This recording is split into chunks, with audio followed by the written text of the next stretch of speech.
Apa yang harus saya lakukan apabila teman saya pacaran, sedangkan kita sudah menegurnya berkali-kali? Mudah-mudahan yang pacaran putus. Mudah-mudahan yang udah putus gak nyambung lagi.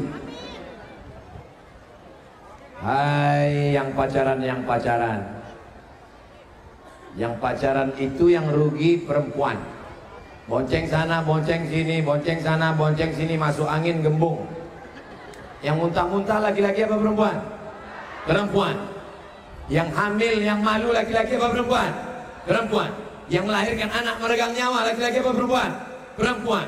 Kalau kebetulan nasibnya jelek, mati melahirkan, perempuan. Maka kalau perempuan tidak mau, mustahil laki-laki bisa pacaran. Kalau kau gagah perkasa, bukan dengan badanmu yang berotot. Kalau kau gagah perkasa, bukan yang berani membonceng. Kalau kau gagah perkasa, datang ke rumah ayahku, katakan kupinang kau dengan bismillah. Kalau kau gagah perkasa, datang ke rumah, bawa alat seperangkat alat sholat dan kitab suci Al-Quran. Oleh sebab itu maka pendidikan agama menjadi modal utama. Tapi kontrol orang tua juga luar biasa. Mudah-mudahan anak-anak kita diselamatkan dari pacaran-pacaran. Apa yang lebih baik kita lakukan apabila ketika pelajaran berlangsung, langsung terdengar azan? Apakah kita hentikan pelajaran atau nunggu belajar selesai baru sholat? Yang paling bagus adalah serentak pemahamannya 3. Guru di kelas, siswa, dengan yang buat jadwal. Jadi kalau 3 ini serentak seragam, insya Allah ketika jam pelajaran berakhir jam 12, jam 12 lewat sekian azan 11.40 ke 12.30 menit, oke, tak masalah. Sholat zuhur Jakarta 11.40, ditetapkan sholat zuhur di masjid jam 12, masih bisa. Kenapa? Karena di Masjidil Haram pun jarak azan dan iqamat setengah jam. Maka insya Allah kalau disepakati begitu, tidak akan ada murid yang mau keluar kelas. Permisi bu, mau kemana?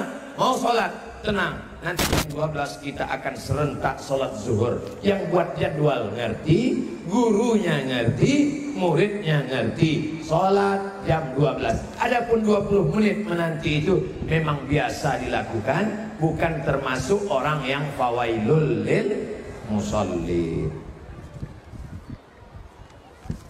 Bagaimana menyikapi perbedaan-perbedaan yang ada, Ustaz? Banyak perkara berbeda dari para kelompok-kelompok kajian masing-masing, memberikan dalil. Mana yang menjadikan kami sebagai penuntut ilmu yang masih awam ini bimbang mana yang harus kami ikuti. Saya dalam akidah ikut mazhab Abul Hasan Al-Asy'ari.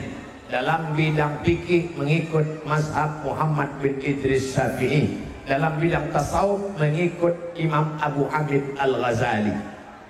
Tapi saya tak menyalahkan kawan saya yang ikut Imam Maturidi. Saya tidak menyalahkan teman saya yang ikut Hanafi, Maliki, Hambali, karena masih dalam Ahlus Sunnah wal Jamaah. Tapi saya pribadi kalau diminta untuk menjadi imam, maka saya tanya dulu, di sini biasanya pakai kunut atau tidak? Pakai Pak Ustaz, saya maju. Di sini pakai kunut atau enggak? Enggak Pak Ustaz, saya batuk cari imam lain.